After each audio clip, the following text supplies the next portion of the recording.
Рахмат, урматтуу Алтынай Сейитбековна, урматтуу депутаттар. Мен бул маселени экинчи жолу көтөрүп чыкканга түрткү болуп жатат. Себеби буга чейин дагы айтып кеткем, кыш мезгили, мына алдыда кыш мезгили келип атат. Мен буга чейин Ашырбек Мойдонович жана Сузак районундагы Советтер Союзунда курулган жыгач столбалар боюнча маселени көтөрүп кеттим элем да. Мына ушу жерден биздин элдерибиз азыр дагы кайрылуу түшүрүп атат ушу жерденчи. Мына бул жерде биздин элдерибизден бул столбалар ушунчалык чирип калган. Ушунчалык чирип калган, эртең кар калың жааса кулап калат тургандай болуп турат. Мал жанга, керек болсо адамдын өмүрүн алганга чейин барышы мүмкүн да бул жерчи. Ошондо кандай кыласыздар, эгерде ушундай маселе болуп кала турган болсо? Кудай сактасын, ага жеткизбесин. Бирок ушу маселени эч ким карабайт атат да. Мына Советтер Союзунан баштап ушу чирип калды. Даже ошо жерде кызматкерлер ошо столбага чыккандан коркот. Мына биздин элдерибиз электр энергия боюнча акча төлөп атат. Мындайча айтканда биз ошо электр энергияда иштеген адамдар биздин клиенттери болот, керек болсочу ошолар.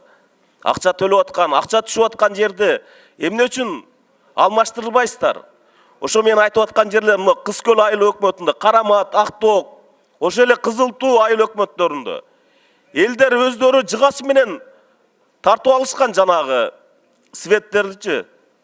Мен айтат элем, ушуну азыр эле Иса Шешенкулов жакшы нерсени айтып кетти. Ушундай көйгөйлүү маселени, ушундай элдин эң бир чече турган маселени өкмөт чечишиңиздер керек да. Акча бөлбөгөн ушу министр финансовыйды чындыгында алмаштырыш керек. Биз канча нерсени кайрылабыз? Канча деген 70% көтөрүлүп бүтүп калган нерсени. Ошо 5-6 жылдан бери туруп, кайра чирип түшө баштаган жерлерге акча бөлбөй жатат. Биз качанга чейин айтабыз, биз элдердин баардыгын көйгөйлөрүн көтөрүп келебиз. Элдер менен жолугушуп келебиз. Бул маселени акырында бирөө угуш керек да, чечиш керек да.